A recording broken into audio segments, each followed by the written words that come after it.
అందరికీ నమస్కారం. క్రికెట్ అభిమానులారా, ఈరోజు మనం చూడబోతున్న match Sunrisers Hyderabad versus Chennai Super Kings మధ్య ఒక హై వోల్టేజ్ పోరు. మొదటగా ఎస్ఆర్హెచ్ గురించి మాట్లాడితే, ట్రావిస్ హెడ్ పవర్ ప్లేలోనే మ్యాచ్ను తారుమారు చేసే ప్లేయర్. అలాగే హైన్రిచ్ క్లాసెన్ మిడిల్ ఓవర్లలో సిక్సర్లతో గేమ్ను మార్చేస్తాడు. కెప్టెన్ ప్యాట్ కమిన్స్ బౌలింగ్లో కీలక పాత్ర పోషిస్తాడు. ఇక సీఎస్కే వైపు చూస్తే, రుతురాజ్ గాయక్వాడ్ చాలా స్టేబుల్ బ్యాట్స్మెన్. శివం దూబే స్పిన్నర్లపై అద్భుతంగా ఆడతాడు.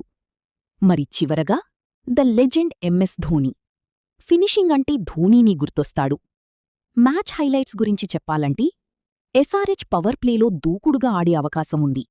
సీఎస్కే మాత్రం మధ్య ఓవర్లలో గేమ్ను కంట్రోల్ చేస్తుంది. చివరికి మ్యాచ్ లాస్ట్ ఓవర్ వరకు వెళ్లే ఛాన్సుంది. మా ప్రిడిక్షన్ ఏంటంటే, ఎస్ఆర్హెచ్ టాప్ ఆర్డర్ బాగా ఆడితే వాళ్లు గెలుస్తారు. లేకపోతే ప్రెషర్లో సీఎస్కే మ్యాచ్ను దక్కించుకునే అవకాశమెక్కువ. ఇంకా ఇలాంటి క్రికెట్ అప్డేట్స్ కోసం ఫాలో అవ్వండి. ధన్యవాదాలు. నెక్స్ట్ పార్ట్ కోసం రెడ్డి సినిమాటిక్ వరల్డ్ని సబ్స్క్రైబ్ చేసుకోండి.